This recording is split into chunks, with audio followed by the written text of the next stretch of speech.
we are not robots. And so, even if we're frustrated or we're passionate or whatever it might be, that can come out in the conversation, and that's okay.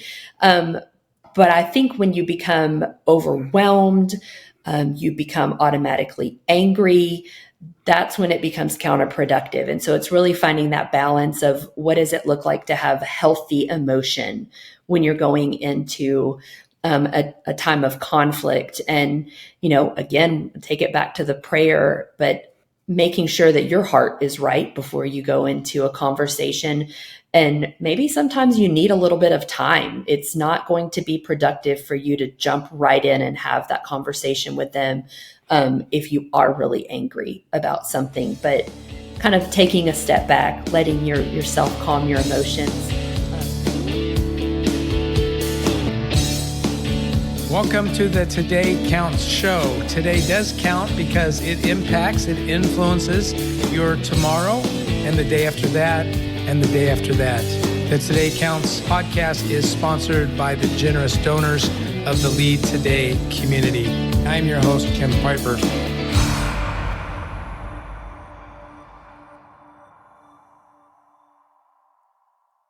My guest today is Heather Celaya. She's an executive pastor at a large church here in San Antonio. We'll talk about that church, I'm sure, in a little bit. I also consider her a friend, and she's definitely a colleague.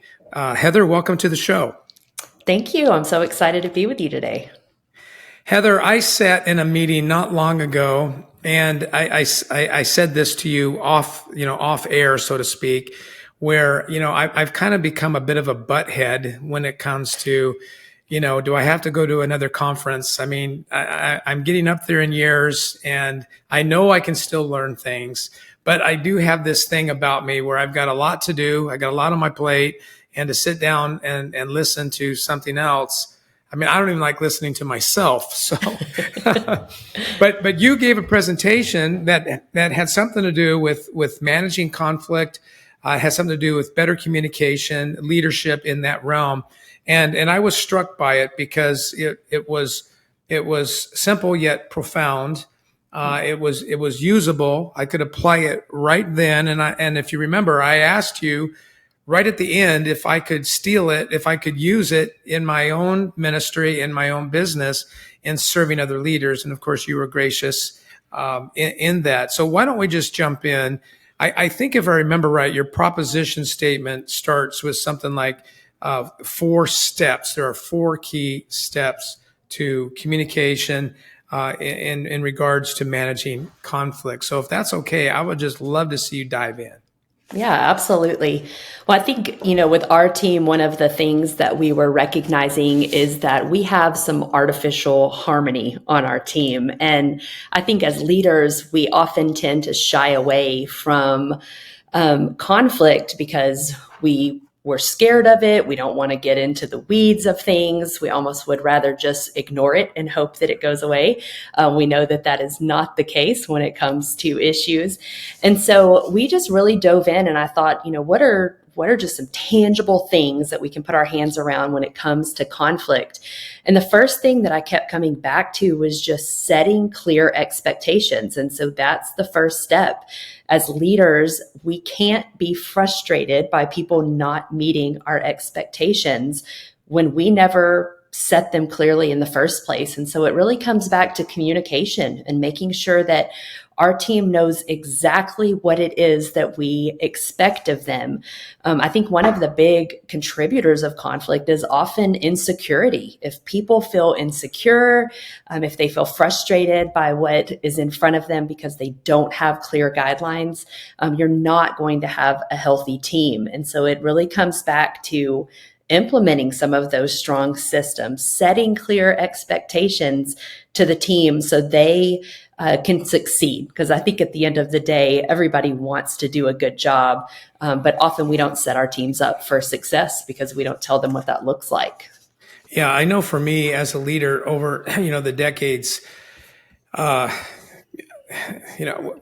I grew up, There really wasn't a lot of leadership training, first of all. Mm, Most of the management training at my school, the University of Redlands, was more about, business centric ideas. It wasn't really about people and communication and leadership. So I think that as I began growing up in leadership, one of the things I saw in myself, it took me a while to see it, first of all, mm, but what I saw in myself was that I would see people do things or not do things that I just assumed that they would know to do or not to do, that were in line with either my expectations or the organization's expectations or both.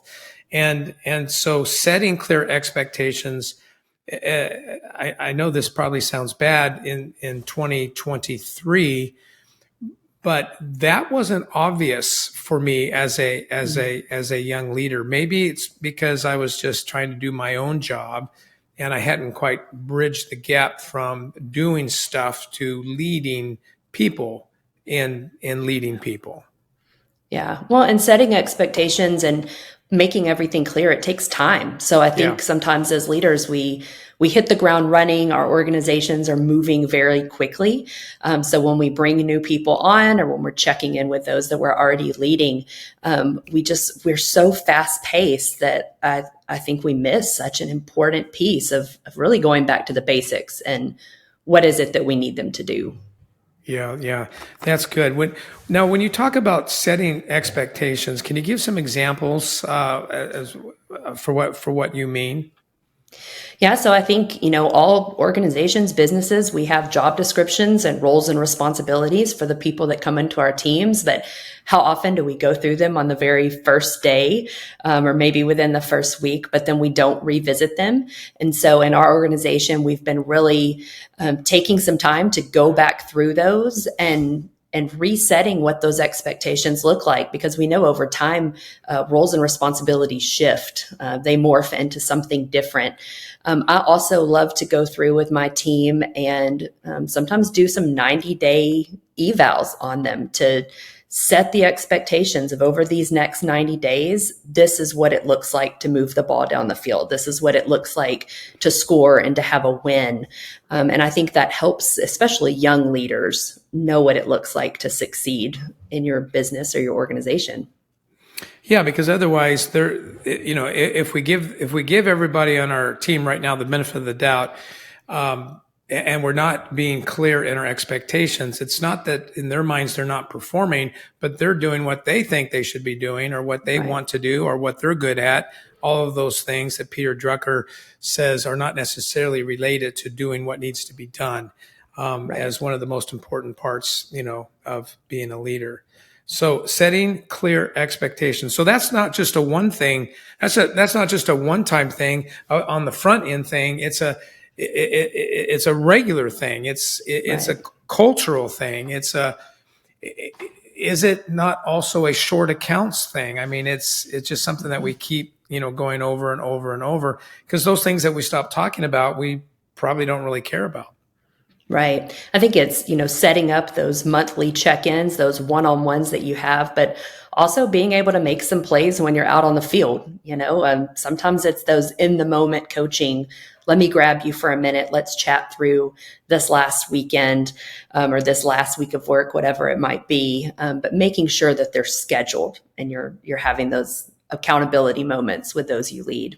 Heather, when did you realize that this was such a big deal, setting clear expectations, not just once, but because it kind of reminds me of marriage, where if you want a strong marriage and you want to get through that honeymoon period where, your loved one can do nothing wrong.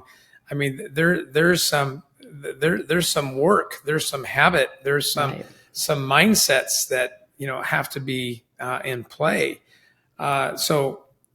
Marriage, I'm still learning how to be married, right? I've been married for 43 years, and there's still things that I learn about my wife that I didn't know. I, Right. it's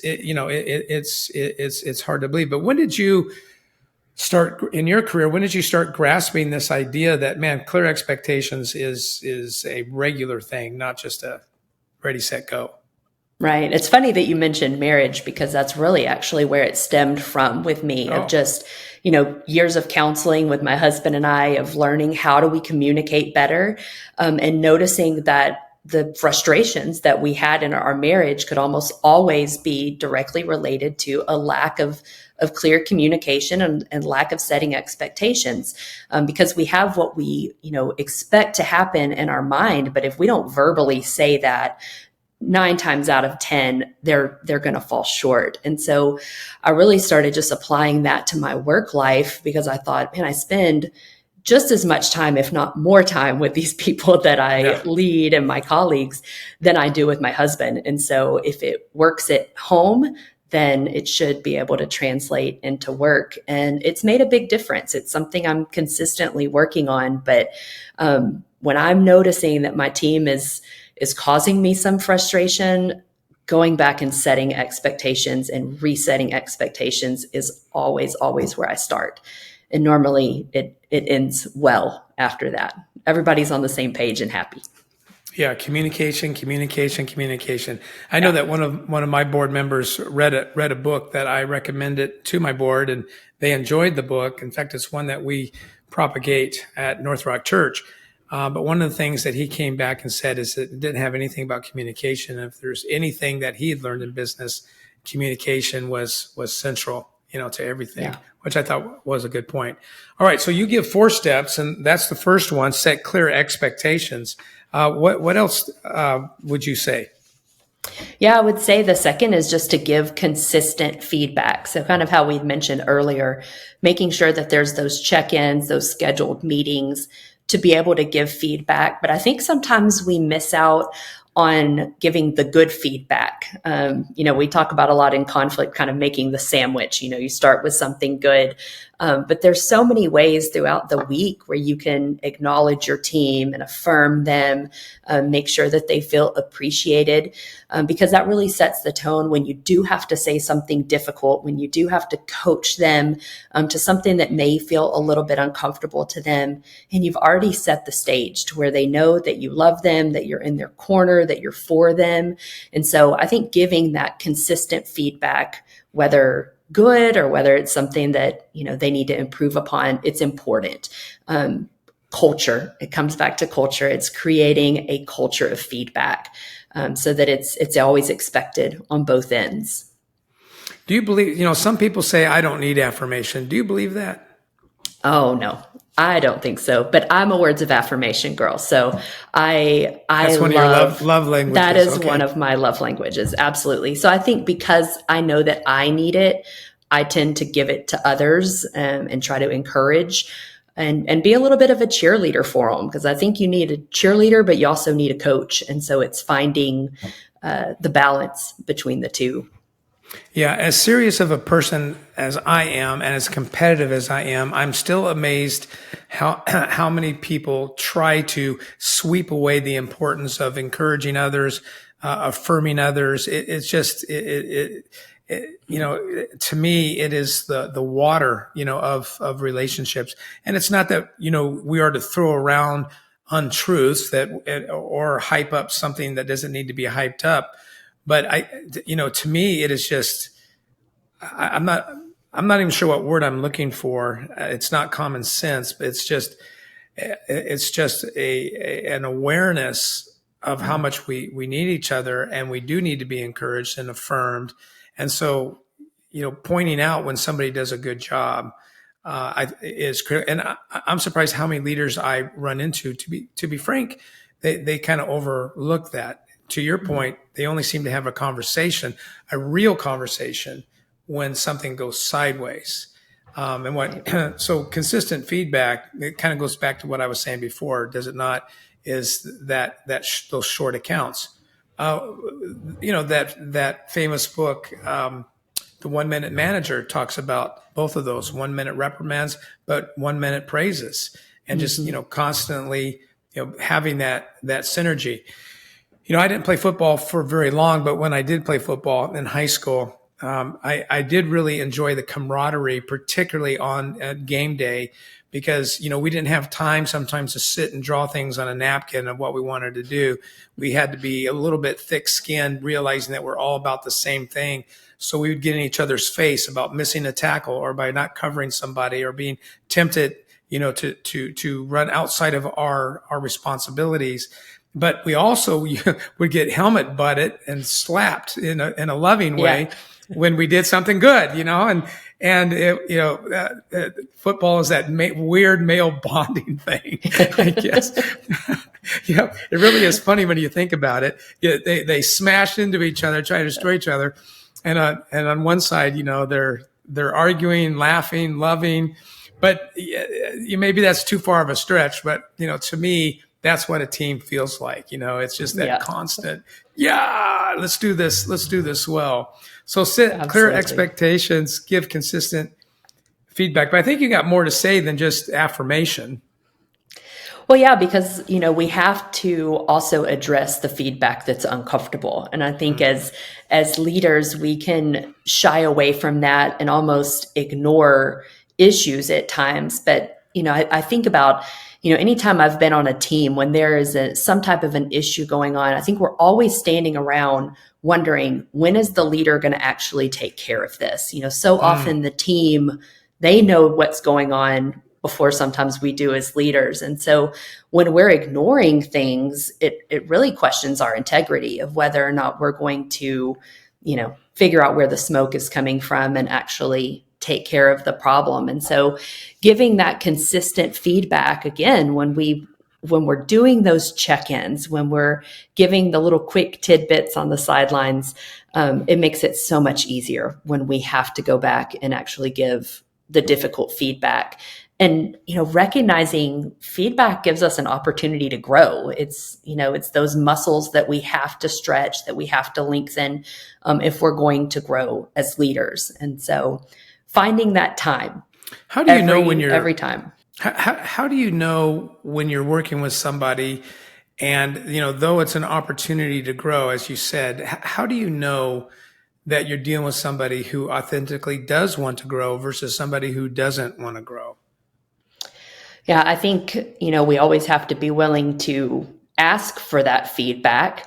That is always an indicator for me when someone is asking me, how could I have improved? What could I do better next time? I think as leaders, that's, such a breath of fresh air to have people who are asking for feedback.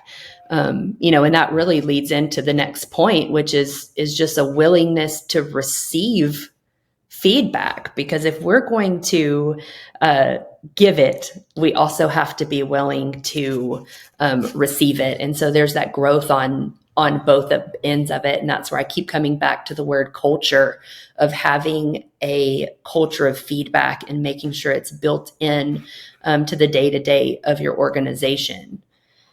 So Do you I think think, that's Yeah, go ahead. no, you're good. Sorry.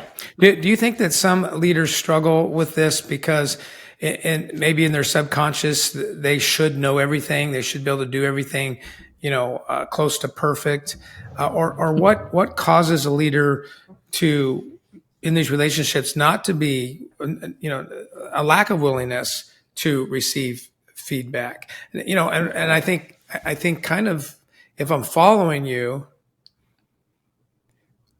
I as a leader would need to be open to receiving feedback to those I report to.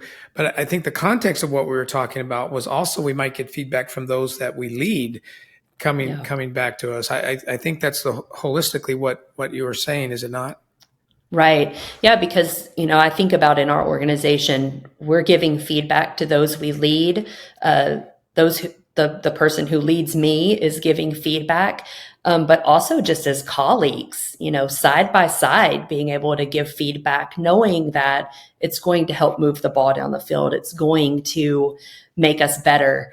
But this is one that is difficult, because I think at the end of the day, it comes down to pride, where we really have to kill our pride and be in a place of humility to be able to receive the feedback and also be in a healthy place so that we know that the feedback isn't a personal attack on us, but it truly is to make us better. And that, can be a difficult thing. I think it's one that I for sure struggle with being, I'm a 3 on the Enneagram. So I'm the achiever. I want to do things with excellence. I want to do it before you tell me to. And so when I get feedback, it's difficult. I have to really guard my pride and know this isn't personal. This isn't just about me. This is about the mission at hand. This is where we're going. This is what we're trying to accomplish. And knowing that my leadership loves me. And if they're calling me to something better, calling me to a next step, it's for my benefit and the organization. And it's not meant as an attack. And so that's a mental shift that we have to really make. And I think it goes back again to the importance of the affirmation on the front end too. Yeah, and I know we're going to get to some more details here in a little bit after these 4 broad steps, and I'm looking forward to that because I just had like 40 questions enter my brain at the same time, so I don't want to stall us here. But so far, what you've said about the 4 steps is to set clear expectations, give consistent feedback, both positive and fun, and affirming, and not so positive and fun or fun. And could be a bit challenging. And then 3, we ourselves need to be willing to receive feedback from others 360 degrees. And then you have a 4th. Right. So the 4th is to address conflict. And so that's when you've just got to jump in when, I think sometimes we have this idea that like we can kind of ignore it, that conflict doesn't have to be necessary on a team. And I would argue that conflict isn't just normal, that it is necessary, because I think there's a lot of negativity that can come from a team that has this artificial harmony, that you walk into it and you think there's never any issues. No one's ever frustrated at each other. We're just running in our lane and we're doing exactly what we've been created to do. But in reality, we work with people, and people are messy. Messy situations come up at work, and as leaders, we have to address the messy. So kind of that idea, if you smell smoke, there's a fire somewhere. And so I think these are the uncomfortable ones. The feedback is the quick on the sideline. How can I affirm you? How can I quickly address something? But when there's conflict and there is frustration, or somebody is, they're not meeting the expectations at all, that's when we have to stop and make sure we address it, because it's just going to get worse. We know if we ignore a problem, it's not going to resolve itself on its own. We say at North Rock a lot that hope is not a strategy. You're not going to hope your way into something good happening. You have to dive in headlong and take care of it. What came to mind as you were describing this, as I wrote these down real quick, is that when we do address conflict, it has so many positive outcomes in the culture. And I wrote down just some. One that came to mind is simply disarms. It disarms secrets. It disarms unsaids, if you will. I think I just made up a word, unsaids. It disarms toxic feelings and emotions. I think that I was just on a coaching call with an executive before us recording this podcast. And one of the things that he and I spoke about was that, there is a fine line between making excuses for what we do and acknowledging what we struggle with. So when we just say, well, that's just who I am, that's not good enough. That's a problem. Yet, if I am willing to say I do struggle with and I need to grow in, that does amazing work in disarming a negative and toxic culture. When we say that, instead of making an excuse that, this is just who I am, you have to accept it as that, versus, I admit I do struggle with this. I need to grow in this. I need to get better at this. That has a way of disarming a lot of negativity and toxicity. Absolutely. But yeah, but then in your talk, after you laid these four things out, you went into more detail. And so let's jump into some detail. All right. So a few of the things that we talked about in the staff meeting was just really kind of going through and giving some tips for hard conversations, because if we know that we have to have them, it's nice to be able to have some tools and just some things to really keep in mind as we're dealing with people. And the first one that we had talked about was just loving the person and knowing, before we go into any conversation, as leaders, it's our job to not only lead people, but to love them. And so, of course, we're, a church organization. And so I just encourage the team, pray before you go into any conversation, that God would give you the eyes to be able to see them the way that He sees them, and really not be able to not go in making assumptions about that person, but truly believing the best about that person. And then the second was to go in and crucify your agenda. Because how many times do we go into conversations where we have a resolution in mind already? I know for me personally, I can work out every single interaction that will happen in that conversation. And they're going to say this, and then I'm going to come back and say that. You want to go in with a plan and an agenda, but you cannot go in expecting, to know what the outcome of that meeting is going to be. That is so good. It's just like when you are in an argument, and let's go back to marriage. Are you just waiting for the other person to stop talking so you can say what it is that you want to say yet? That's kind of like this, right? You're walking in with a outcome that you want, and it is right, and it is the greatest good for all, and you've already determined all of that. Yeah. And dear God, you're not going to lose, right? Right. All right, that's good. So loving the person, yeah. Crucifying your agenda. What else? The third is to ask a lot of questions. Again, not making assumptions. Don't assume motives, but actually seek to understand what was going on in the first place. And so I think sometimes asking the right questions in meetings like this can really kind of bring that person to like an aha moment, without you even having to point out the obvious at times. And so starting the conversation with questions like, help me understand why you made this decision, or what do you think could have done differently to have improved this situation? It lets that person start processing out loud, and you can pick up then on really what was their agenda, what was their motive behind the decision that they made. Great, great. Can I give you some feedback so far? Absolutely. So, for those of you listening to this podcast, because conflict, I'm sure, got your attention, and Heather, you mentioned, especially for those who work at a church, pray, before you have these hard conversations. But, even if you just have a little bit of faith and you work in the marketplace, why not pray for that person, before you. Good. On my playbook, I've been practicing this for several years now, not because I'm such a saint, but because of, growth and learning and realizing. I mean, I could tell a story, which I'm not going to, but I learned in corporate America, shocker, God is there as much as He is in your nonprofit, as much as He is in your local church. God is there.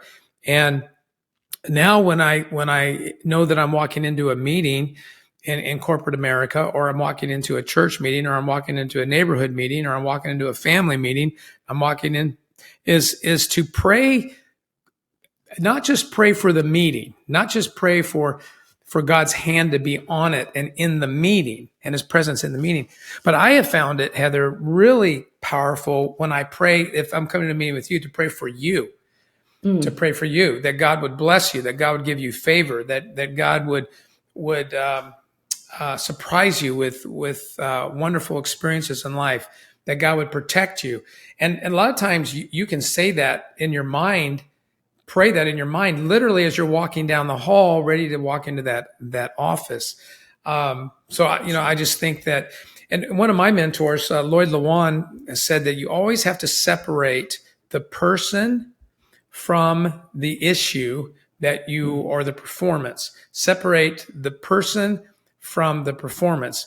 Now, I admit that when I share that, a lot of people look at me and they don't know what that means. Well, some of it's real simple. You don't accuse people. You got to be careful with the word you. You're not good at this. You're not good at that. You did this wrong. You did that wrong. That's the word that you want to avoid. But maybe what you say is, I think what we're looking for here is this. When this was done, it didn't meet the guidelines that we have. So you're literally putting the focus on the performance, because the person can step back in and perform differently. But when you to use one of your words, to crucify the person, pretty much defeats everything that you want to get done, because the person is the golden goose anyway. Right. So that's really important. And I love what you said, and I agree with your comment about crucify your agenda. But I want to jump down to the third, just to keep this a little bit collaborative. I used to, when I was younger, I made a lot of statements. Yeah. And I catch myself when I make statements now, because when I do, I'm in a bad place. Questions are just so much more effective, especially when they don't have an edge on them, when they're not sarcastic, but when they really come from a well of, as you said, really seeking to understand, seeking to know more, or even if you believe something, you can still couch it in a way that you leave a side door open to be corrected.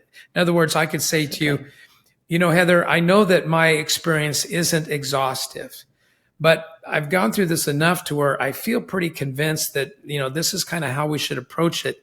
But, I'm open to other ideas. What do you think?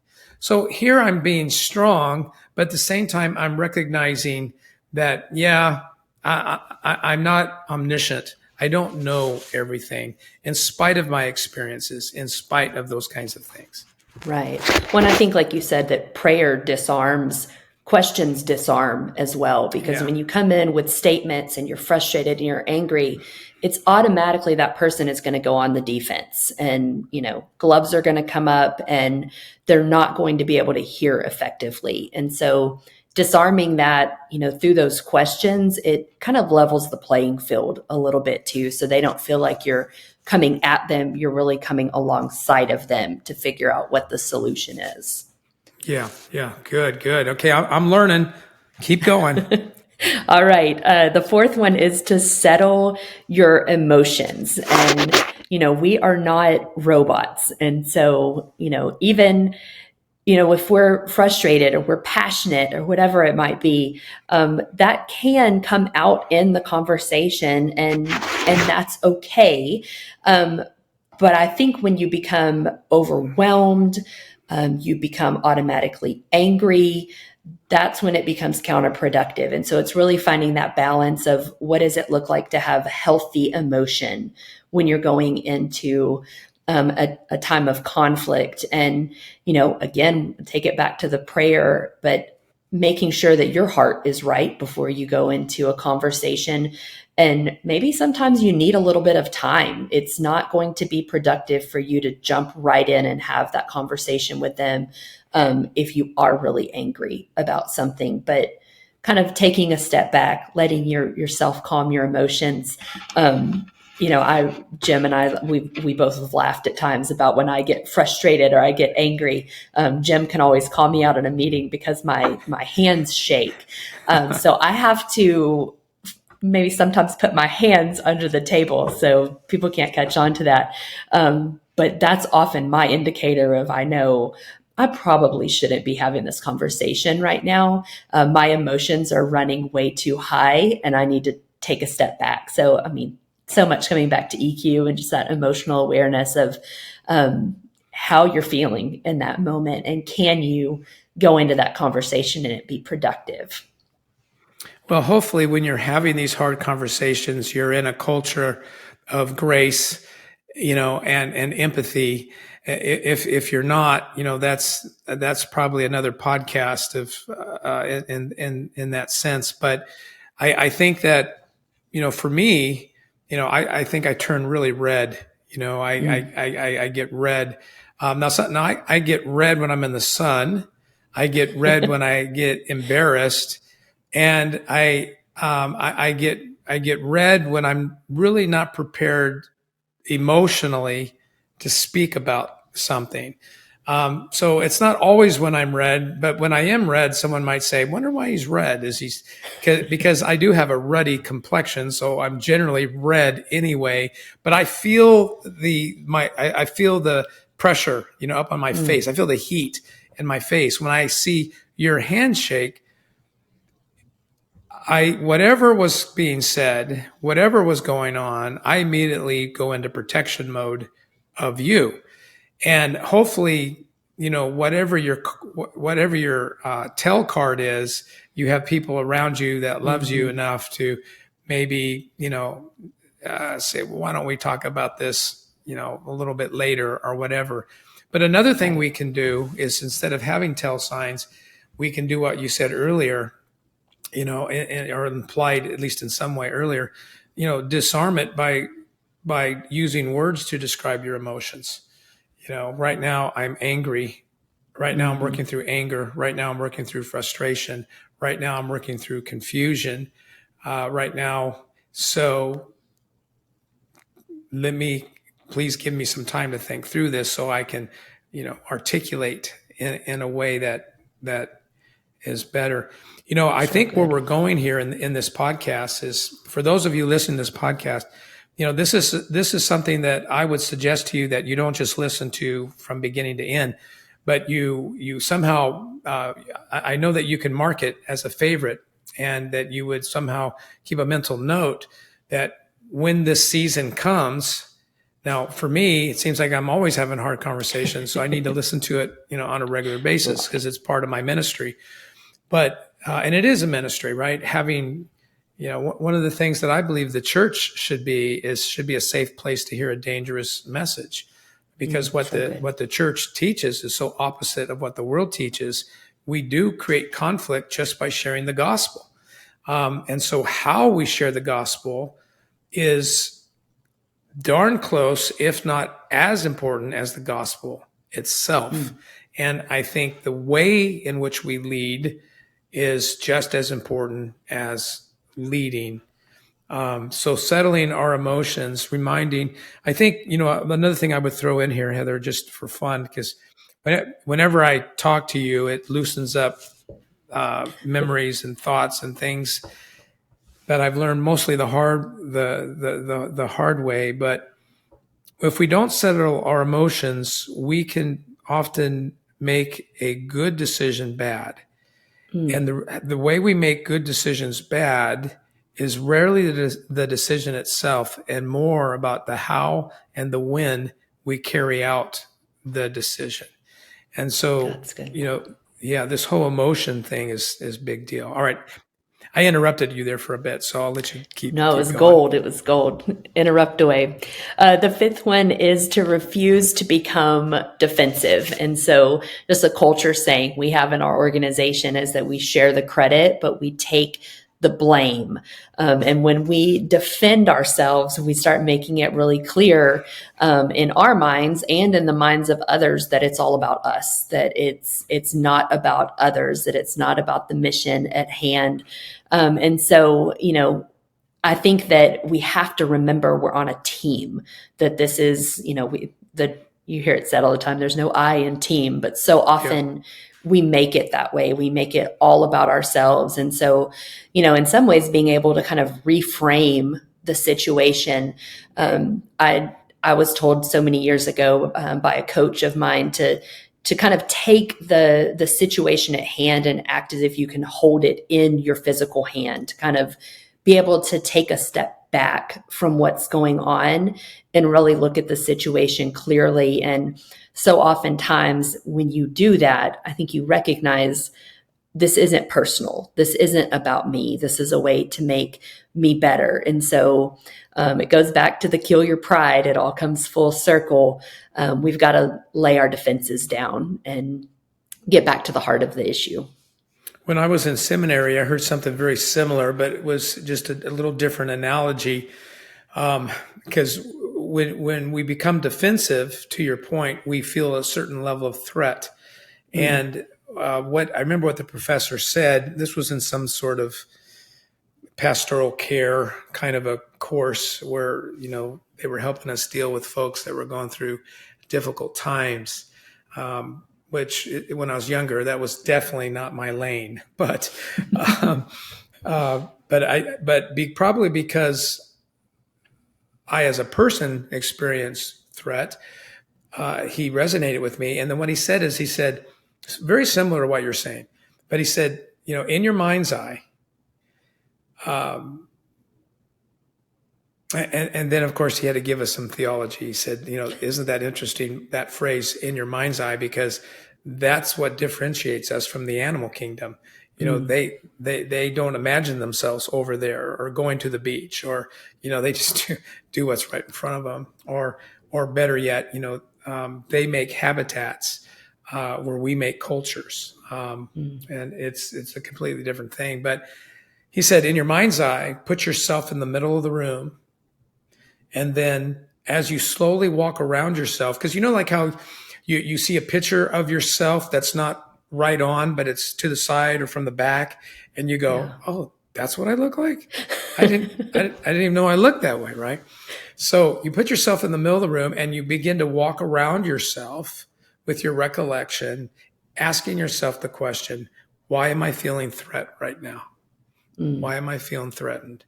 And as you do that enough time, the threat begins to get back down to where it is, not the heightened place, going back to one of your other statements of settling your emotions. Because if they're not settled, you are going to be defensive, right?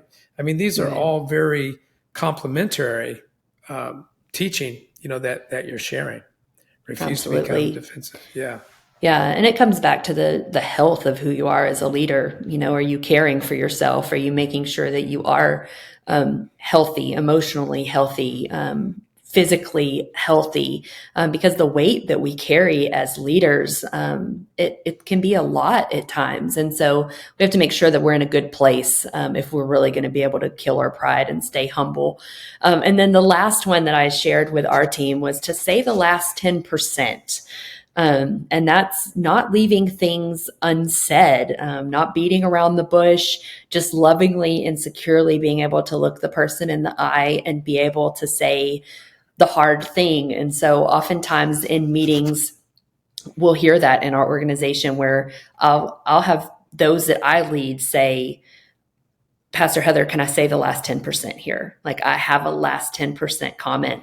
And even that is disbarring because they're able to say what they need to say. And then I'm also ready to receive whatever it is that they have for me.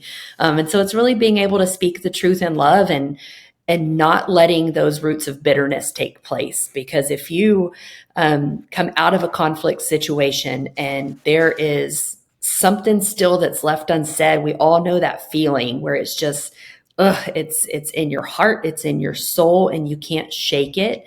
And so if we're really going to grow as leaders, we have to be able to say the last 10% in love.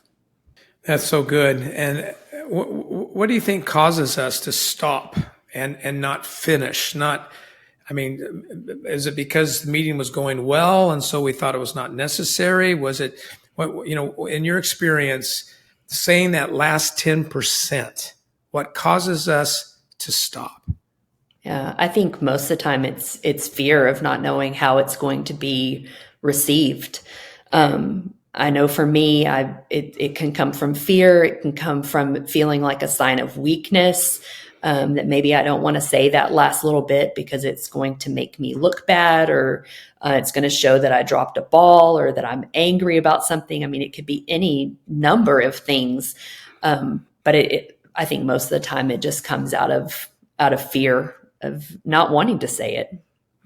Heather, can I give you a minute to think about, can you give an example of what might be the 90%, but what was the 10% that I didn't say or that I should have said? That's good. 90%, and then my last 10%. For me, a lot of times it's it's a dropped ball. Like if, I lead several different departments, or I guess I should say I lead the directors of several of our different departments. And so having to come and say, this department is doing really well in this area, and this area, and kind of shining a light on those good things about it, but then not wanting to say that last 10% of, but that leader is particularly unhealthy, or I'm worried about that. I think that sometimes we want to just believe the best about people, that we're not having to pull them down the road, but they're running alongside of us. And so I tend to probably shy away from that last 10% of not wanting to let my leader know maybe how unhealthy something is. But giving that, gosh, there's so much freedom in it, because I think then it allows our leader to come alongside of us and say, how can I help with that? What can I do to support that? Because as leaders, we have to be able to rely on those that lead alongside of us and those that lead us as well, and not feel like we're this siloed person that, can't ask for help and can't admit failure. So that's just a very vulnerable place to have to get to say, I can't do it all. I don't know if I'm doing this right. I don't know if I'm healthy in this situation. And so that's just one that, comes to the top of my head. I think in people that I've led, I've had situations where really that last 10% might be a frustration that they're having. I'm maybe not resourcing them as well as they thought they should be resourced, or I'm not setting them up for success, or maybe they weren't clear about some expectations. And so I think, both of those could be good examples. Could it also be, here's where my mind went. I hear what you're saying there. Could it also be that it was a hard meeting, and so towards the end, I'm kind of backing off of it and almost softening it, or even changing it? And could it be that? Could it be that I didn't bring it down to most concrete examples of what needs to change, but more ambiguous? Could it be, what is the clear next step? We didn't talk about that. What are your thoughts? Is that within the realm of that 10%? Absolutely. And I think it's going to be different for everyone and different in every situation, every meeting. I've just kind of coached my own self into thinking at the end of each meeting, is there anything else I need to say? Is there anything else that is on the table right now that needs to be, set out here? And yeah, it could, that last 10%, it could be even something really positive of, hey, I just want to let you know, I think that you are incredible. I think that you're doing a great job. And so that last 10% could really go either direction. And maybe it could also be something that came up that's new as a result of that meeting that needs clarification, that you are tempted to blow off. But as soon as you walk out, you're going, I wonder what he or she meant by that. And now I've got that hanging out there. Right. Now, you also shared some things about how to say certain things, which I thought were value. Can I ask you to go over some of those? We went over just having that culture of feedback in our organization, and just some conversation starters was really what this stemmed from. Because I think sometimes as leaders, that's where we get stuck. Like, we don't even know how to begin the conversation. And so we shared some not so clever ways, and I'll give you a few of them that you've probably heard said over time. But are you open to some feedback? I think that question automatically, it's like, no, I'm not. No, I'm not open to it at all. Am I open for you to blast me right now? Yeah, right. No, not really. Not feeling it in this moment. One of my personal favorites is, I don't want you to get upset about this, or I don't want you to get defensive about this, but XYZ. And that's another one. We want to disarm the person that we're having the conversation with and not get them ready to fight us. I don't know how to say this is another way. I tell people to veer away from that. Another personal favorite, I don't really remember the details of this, but it's like, well, then why are we going to have this conversation? I think, though, one of the worst is I need to talk to you about something important, but I probably won't be able to until tomorrow. Um, don't do that to someone, because I think their mind automatically goes to the absolute worst. And so veer away from putting it off too far in the future. But then I think, too, there's some really clever ways that you can have conversations as well. I'm taking notes. Okay. One of them is, I have a couple of simple thoughts that I want to share with you. That person then is going to be open to, these are thoughts, these aren't an attack. The second is, hey, one thing that would help me is, and then you go on with that. Because again, it's that relational side of things. You're asking them for help instead of pointing fingers. A personal favorite of mine is, I've noticed something, and I was wondering, why did you make that decision? Or I've noticed that your team hasn't been growing. I was wondering if there was something that I could do to help with that. It's disarming. One that I say often is, I want to remind you that my goal is your success, or I want to remind you that I'm for you. And then that sets the tone for, you believe the best for them, you love them, you're in their corner. One that's really easy to do is just tell me more about that event that you planned, or tell me more about the culture of your team right now. It's a probing question. It lets them start processing of what they're seeing or what they are feeling. I've also asked this question of, do we need a better system for XYZ? It kind of lets them know things look like they're maybe falling through the cracks here. Is this a system issue that we can better improve? Another is, how can I help you?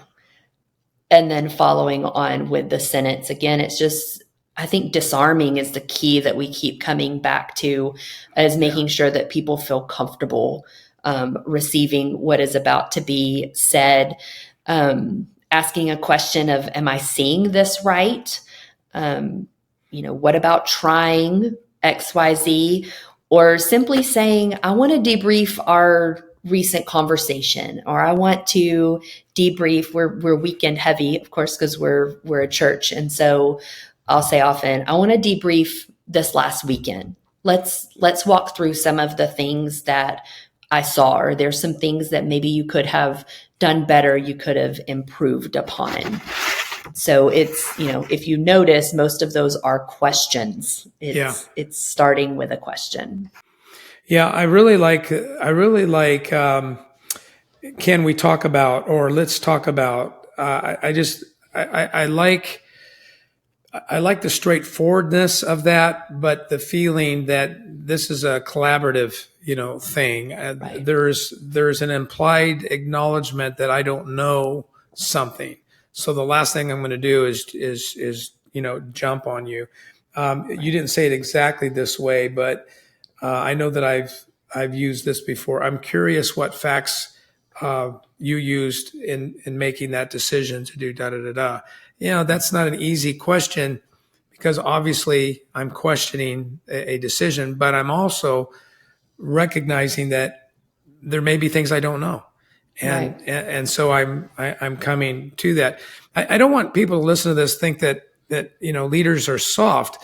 But that's not the point. But what I'd like to do, if you're game, Heather, is let's take the last few minutes of this podcast and let's freestyle for a minute. Mm-hmm. And let's talk about just what comes. Let's take the outline, put it out of our minds, and let's just talk about conflict itself. And I'll start, because I'm in an advantage. Because you were going through this amazing content. So I've been writing notes and of course all over the place. But one of the things that I want to throw out into, maybe we just pickleball, back and forth, Yeah. some ideas. I think I want people to recognize if you're thinking about going into management, you're thinking about going into leadership, you're leading others, or maybe it's even in your home. I think what I want people to realize is that, conflict is normal. Right. Conflict is normal. What would you say to that?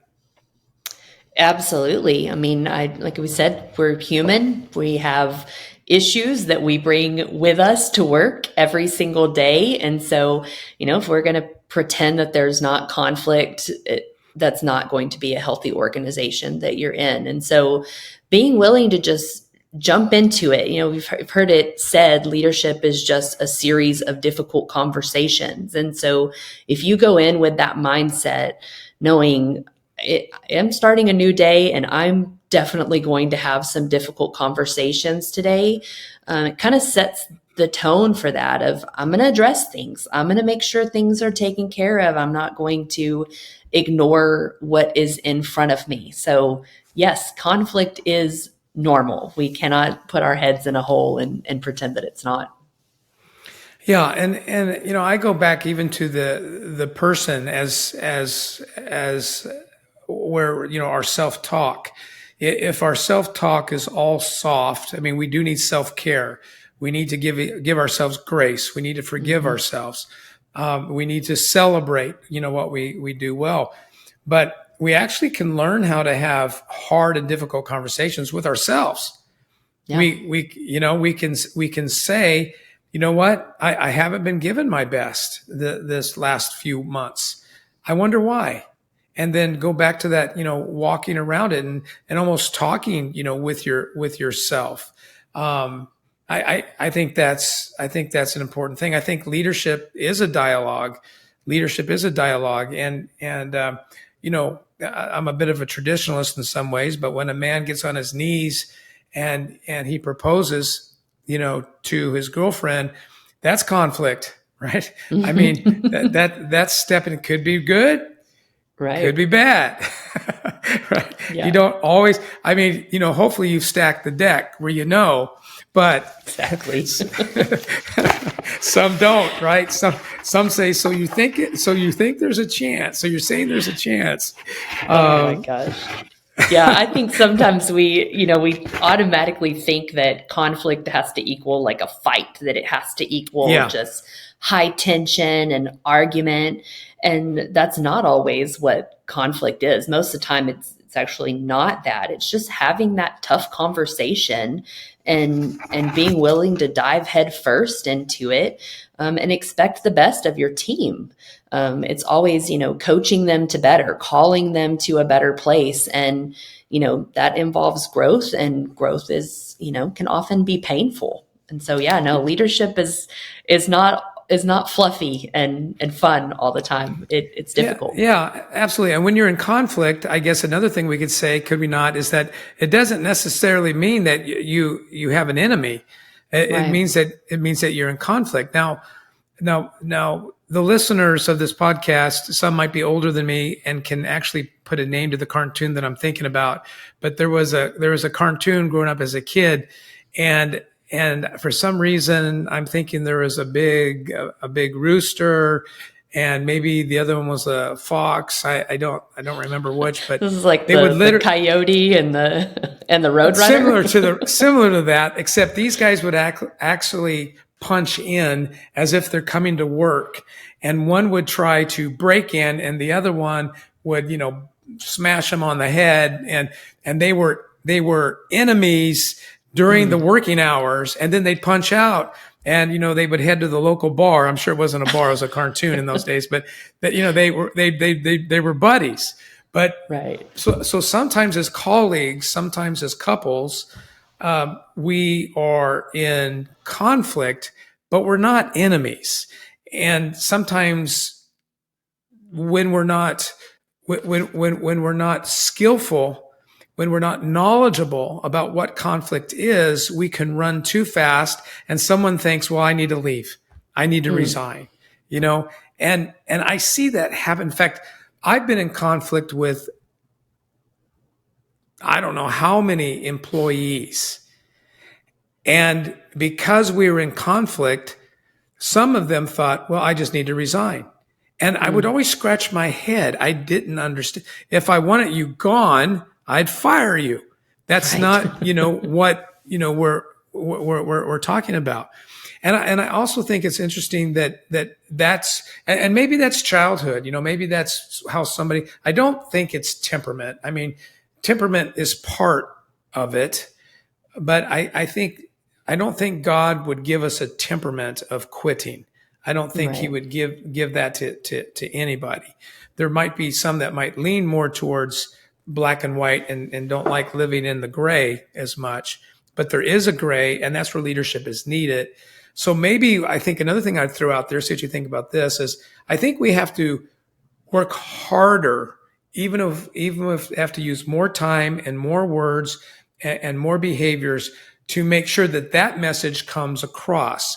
I'm not looking for a divorce. I'm not looking Right. for separation and tournament, in employment. I'm not. I'm not making a threat. I'm actually calling out an issue that you and I or we can work on. And the more we Right. see conflict as normal, and that some conflicts can be resolved in 5 minutes or less. Some might take months, depending upon what we're talking about. Uh, Right. but I think if we want to be better leaders, and for those of us who have a Christian worldview, the world is in conflict, and the gospel is about bridging that conflict. And apparently, God is patient in that process. And so I think that's another thing to think about, is that if we who are believers are ambassadors of heaven and are ambassadors of the gospel, which is all about one thing, reconciliating men to God, that's a pretty powerful thing. And apparently that takes a lot longer. In one sense, it's instantaneous, but in another, it may take eons, since we don't know what it looks like outside of time. That's a Right. lot of words. Well, I think, so much of leadership is coaching. And if you played sports growing up, it was not out of the ordinary for your coach to come down hard on you about something. And, in that sense, it wasn't them kicking you off the team. It was to make you better. But it's like something shifts once we get into the workplace, and we almost assume like we're going to just run in our lane and nobody's going to tell us how we need to get better. Nobody's going to, really bother our stride. And as soon as they do, we get defensive and we want to quit. And if you can keep in mind that it's a coaching relationship in so many ways of, I want to call my people to a place of better, and I'm not satisfied with where they are, and I'm not satisfied with myself as a leader. I'm always going to be coaching to how can we improve this? How can we, grow together? So yeah, that's a mindset shift, like you said, that we can't be so willing to quit as soon as it gets hard. Well, Heather, thank you so much for being a guest here on the Today podcast. I know that you're an achiever, but I also know that you are a learner. Many achievers are learners. Some are not, but many are. And I know that you are. So I hope that you will come back as you continue to learn and teach. The content today, I think, is useful for everybody, whether they're a CEO or they're just beginning their work life, or they're newlyweds trying to figure out, oh my gosh, what in the world just happened here? So thank you so much for taking your time. I appreciate you very much. Jim, thank you so, so much for having me today. It has been an absolute pleasure to be on with your listeners. If you're not part of the Lead Today community, let me invite you. Go to leadtodaycommunity.com. That's leadtodaycommunity.com, and sign up for Monday Moments. It's a weekly email that will encourage your leadership. Again, thank you for joining us today, and thank you for telling a friend about the Today Counts show.